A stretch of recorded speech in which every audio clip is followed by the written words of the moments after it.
Prince Harry and Meghan's summer escape, following the sun, the sea, and the memories that matter most. Some summers are measured by destinations. This one feels measured by moments. The photographs Meghan recently shared read less like a travel diary and more like a glimpse into the life she and Harry have spent years trying to build, one grounded in family, privacy, and simply being together. The journey took them across Portugal and England, moving between golden coastlines, quiet countryside, and a few places that clearly carry more personal weight than the rest. Where the world slows down. Much of the trip centers on Melides, a peaceful village on Portugal's Alentejo coast that's increasingly become a retreat for the family. One photo shows the couple outside O Melidens, a modest local seafood restaurant, no luxury yachts, no red carpets, just a stop in a small coastal town. After years of public scrutiny, that kind of anonymity might be the real luxury. Running toward the waves. One of the most striking photos captures Harry sprinting into the Atlantic surf with Archie and Lilibet racing after him, while Meghan watches from the shoreline in a burgundy swimsuit and cap. It feels completely unscripted, not a prince in that moment, just a father leading the way while two kids follow him into the water without a second thought. Further down the beach, Meghan and Lilibet walk hand in hand along a sandy path above turquoise water, Meghan shaded under a wide-brimmed hat, clearly absorbed in the moment with her daughter. The small moments that last. Not every memorable photo comes from an adventure, some come from a laugh. A black and white shot catches Meghan covering her face mid-laugh at a dinner table, while Harry watches her with an unmistakably warm smile, the kind of photo families rarely plan but end up treasuring most. In another, Meghan leans toward one of the family's dogs beside a pool. There's a stillness running through the whole set, not the stillness of doing nothing, but the kind that comes from being around people you love. Childhood. Preserved. As always, Archie and Lilibet's faces stay turned from the camera, a boundary Harry and Meghan have kept consistently.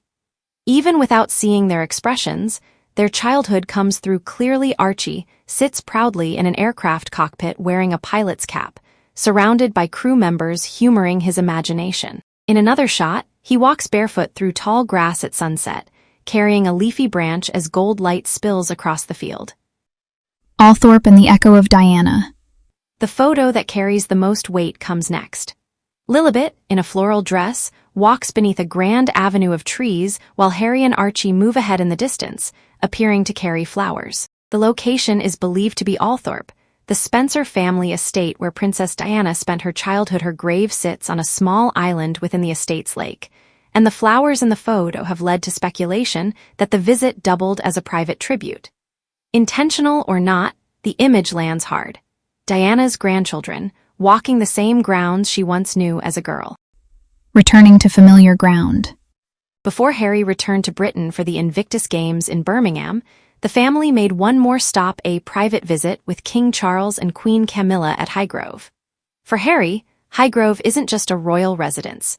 It's where much of his own childhood happened, long before titles and headlines took over his life. Reports say the visit lasted just over an hour, a rare stretch of family time away from public view.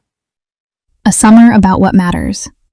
Taken together, the photos don't read like a royal tour or a managed public image.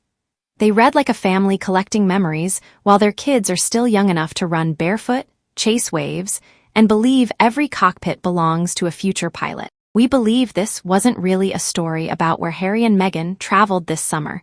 It was a story about who they chose to spend it with. Disclaimer. Everything in this video, and all of my videos, are my opinions based on detailed research that I perform. That said, I would recommend doing your own research before you make up your mind. Thank you.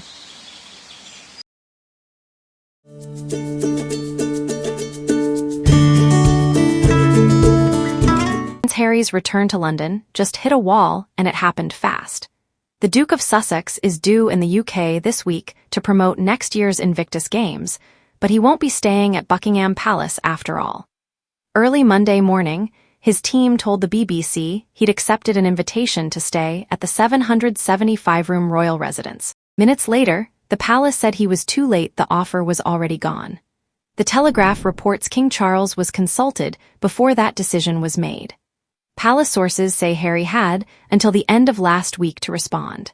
He reportedly turned the offer down on Saturday, a day past deadline, then changed his mind just hours later. By that point, staff said it was too late to get the palace ready for his arrival.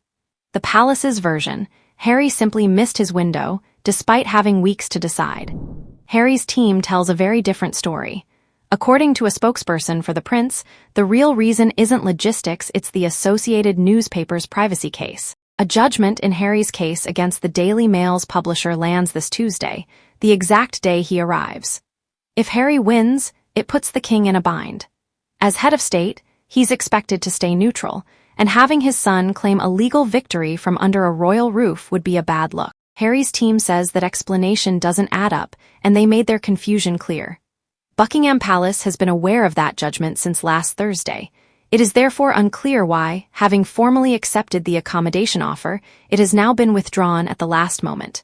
That's not the only thing that's changed. A week ago, Harry was set to bring Meghan, Archie, and Lilibet along. The very next day, his team said Meghan and the kids weren't coming, at least, not at first. With the trip possibly stretching to 2 weeks, it's still unclear if they'll join him at all. Security seems to be a big part of Harry's hesitation. The Telegraph reports his reluctance partly came down to whether the palace could guarantee safe passage in and out without putting his family at risk. That concern isn't abstract. Last week, Harry's private security firm told a UK government committee he'd been the target of 6 separate terrorist plots, part of an ongoing case for state-funded protection he lost after stepping back from royal duties in 2020, despite remaining 5th in line to the throne. Harry and Meghan haven't been in the UK together since 2022 for Queen Elizabeth's funeral. Speaking to the BBC in 2025, Harry made his position painfully clear. I can't see a world in which I would be bringing my wife and children back to the UK at this point. Still, royal watchers hoping for a Sussex reunion on home turf shouldn't give up just yet. The BBC reports that while Meghan and the kids won't be joining Harry in the capital, wherever he ends up staying, there's still a chance they'll meet him later in the week in Birmingham for Invictus Games events. We think this isn't really about a bedroom at Buckingham Palace, it's about how little goodwill is left to absorb a change of plans.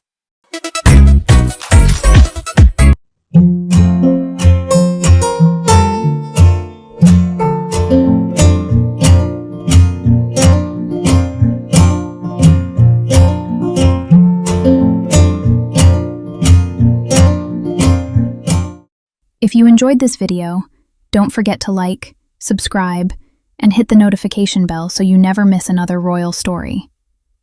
Thanks so much for watching, and we'll see you in the next video.